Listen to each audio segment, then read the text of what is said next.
Um, some people say that after you get your first tattoo, you get addicted. That might be how I got 5 tattoos in 2.5 years. Um, my first one was actually quite spontaneous. I was with my mom, and she already had a few tattoos, I think on her neck and on her arm. And we were in Coral Gables in Miami, just kind of walking around, maybe about a month before I was supposed to leave to Croatia, move here the first time. And, we passed by our usual place in Coral Gables where we get ice cream. And honestly, I thought we were about to go get ice cream. And because I knew that the gelato place was there, so I figured, we're passing by, we might as well get some ice cream. We passed by the gelato place, walked right past it, and my mom headed straight for the tattoo parlor. And I thought, I know that she wanted another tattoo, but, so I thought maybe she was gonna go look. And we stepped in and she started looking at a few things, and then she turns around and she looks at me and she says, "I'm gonna get this, what are you gonna get?" Didn't really think about that at all whatsoever. Thank you for the surprise. You could have told me a little bit earlier. And so literally as she was getting her tattoo done, I was coming up with ideas like, what am I going to get for my first tattoo? I was 18, so I could, even without the parental, even without the parental approval, I could get a tattoo anyway. But, and I was thinking, Carpe Diem. It's kind of cliche to write it in English, so I was looking at different languages. I thought about putting it on my wrist, but then that was also, everybody does that. So I looked up on Google Maps and saw that they had it I saw what it looked like in Arabic. I thought it looked cool, so that's exactly what I did. And I tattooed it on the back of my neck. Because it was a spot, I also had a few events coming up, so I knew that, I couldn't necessarily put it somewhere where everyone could see it, because I had like prom and things in school, and so that was my first tattoo, and it didn't really hurt, except for on the bone a little bit, but I was actually pretty excited, very spontaneous. And then after that, I started thinking of, what could I get next year? Since I already know what it feels like, I might as well get some more. And then that's exactly what I did. But I made it an annual thing because I figured if I start getting one every time I come up with an idea, then I'm going to have way too many. So I figured, okay, give a year in between, and I'll probably be sure by the end of the year what I want to get.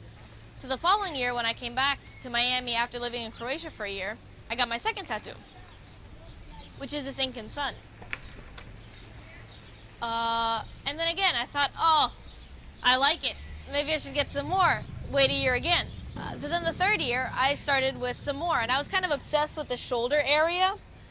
But some people said it was too masculine, and then I wasn't sure if I was going to get it or not, but I decided against popular belief and got it anyway. And I got these 3 in a month. And then I think I decided that, I'd said enough on my body, and I don't really need to get any more tattoos. Even though I did a similar thing with piercings as well, because I got my first holes and got my ears pierced at like 16, and then got another holes a year later, and the third set of holes a year later, and then even got my cartilage pierced. So, and after the 5th one, I decided, okay, I guess I can stop now. When you have a tattoo, or more of them, everyone always wants to know what they mean. So, like I said before, the first one was spontaneous. Carpe Diem, seize the day. I was just leaving Miami to come to Europe, and that's kind of how I felt. I felt like I was seizing an opportunity, and every day I kind of do a lot of things which I guess seize the day. At least that's how I feel. And I mean, in all honesty, a tattoo is really only meaningful for what it means to you, not what other people think about it. Then the second one, the Incan sun. This one I got because, first of all, I love the sun, but regardless of that, I'd also been in Peru, right? Incas situated in Peru were before they were killed by the Spaniards.